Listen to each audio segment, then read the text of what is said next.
About 25 years ago, I was at a conference in Germany. It was the JCM, the Jews, Christians and Muslims Conference, organized by the Leo Baeck College.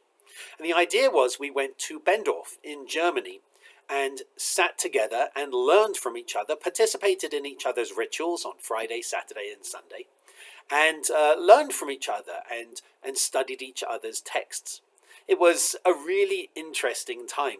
I also remember at that conference we had a field trip to see a relic, which was a finger bone of Hildegard von Bingen, which was, I think, the first time I've ever seen a relic, a religious relic, in the sense of a piece of somebody's body that people would make pilgrimages to, which was fascinating. But it was a really fascinating, really exciting conference. And I remember in particular, as I sat and studied a passage from the Christian Bible, I remember reflecting on it and sharing my perspectives on how to read the text as a Jew, or how I read the text as a Jew.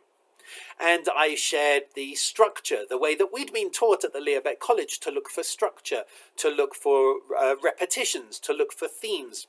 And this isn't just Leo Baeck College, but in Rabbinic Judaism in general. We don't just accept the text as it is, but we read it in terms of what is the text trying to tell us in the way that it is written. And I remember sharing, it was about a 5-minute excursus on, this is rather interesting because this paragraph is written in a sort of chiastic structure and it's revealing something in the way it's written and so on. And I remember all the Christians present saying, we've never read the text like that at all. It's fascinating. And we similarly learned from the Jews, from the Christians and from the Muslims, when we were sharing our texts, we learned different ways of reading our texts. And it was interesting turning around and going, no, but that's not what the text means. And them turning around and saying, but that's what it means to us as we read it. And doing that was really important for me to help me understand, what do I believe? What do I read into a text? How do I read a text? How do I read a text specifically as a Jew? And how does that affect the way that I read text? Because we in Judaism bring in midrash, we bring in commentary, which some faith communities don't do in the same way. So it's really very interesting and very important, because learning together, studying together, teaches us not just about others, but also about ourselves and the way that we relate to our own tradition.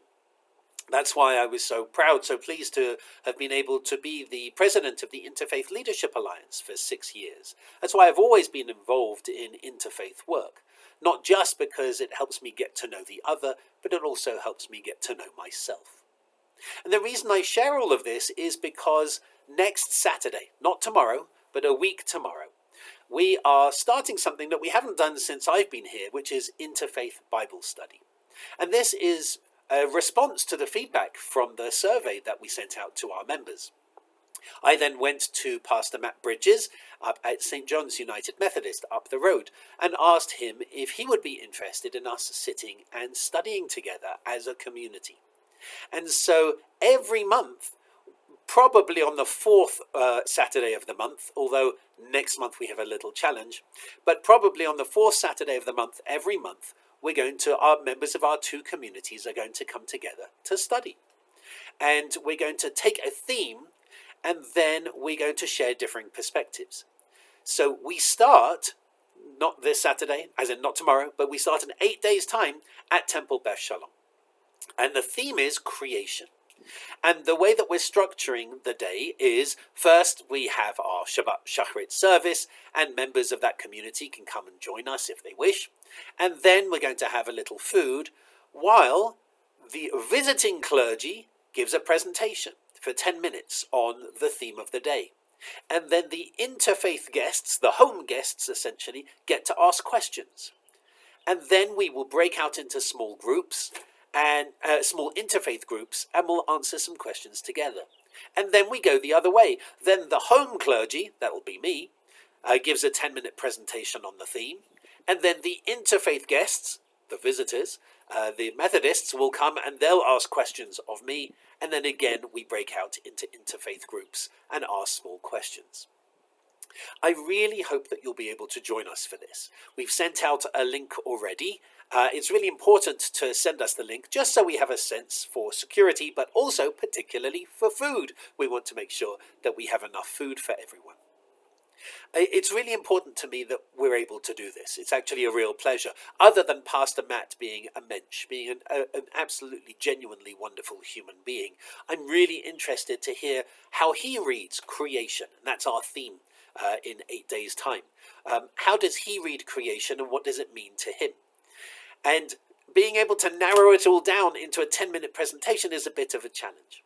The idea is we'll probably go from about 11:30 to 1. It'll be about 90 minutes, and there'll be food. So I really hope you'll be able to join us. This month it's at Temple Beth Shalom. Next month it will be up the road at St. John's United Methodist, and we'll keep alternating. And we'll keep exploring Bible together, and so we'll learn about each other together, and we'll learn also about ourselves. I do hope you'll be able to join us for that. I do encourage you to save the date, to put it in the calendar, and I do ask, please sign up, let us know, so that we can be sure we have enough food for everyone. I hope you'll be able to join us tonight for our Kabbalat Shabbat service. It's Lag BaOmer today. It finishes on Shabbat, but we're still going to have lively, exciting themes. Lag BaOmer is the 33rd day of the Omer. Which is the period between Pesach and Shavuot. On Lag BaOmer, that period of semi-mourning is lifted, and we start having joyous things a bit more. Including some people get married on Lag BaOmer. Some people get their hair cut. I can't wait now. It's been months because I didn't get it cut before the Omer started. And we're going to have lots of fun songs. The sermon tonight is a little bit opposite, though. The sermon tonight addresses a really important situation in the world and what it means for us as Jews to face this really difficult moral challenge in the Middle East in particular. I hope you'll be able to join us for that. Tomorrow morning's Torah study is about perfection. What does it mean that a priest or a sacrifice can't be blemished, and how does that reflect on Jewish theology? What does it teach us about our understanding of God? And then, of course, we have our Shabbat Shacharit service as well. And we're getting more and more people to that. And I want to share a little something else, which is a number of members have expressed interest in a conservative minyan. The idea is maybe once a month to have a conservative Shabbat morning service. If you're interested in that, please let me know. And we'll be able to join you up with that list of people who are quite a sizable number, in fact, and then we'll get in touch with everyone, work out when is best, and see what we can do. So please join us for tonight, for our Kabbalat Shabbat service, which includes a baby blessing ceremony, which is lovely. Please join us tomorrow morning for our Torah study, and also, of course, for our Shabbat Shacharit. Our Introduction to Reform Judaism course continues as well on Sunday. And then please let us know if you're planning on coming to our Interfaith Bible study in 8 days' time. It's going to be really, really exciting.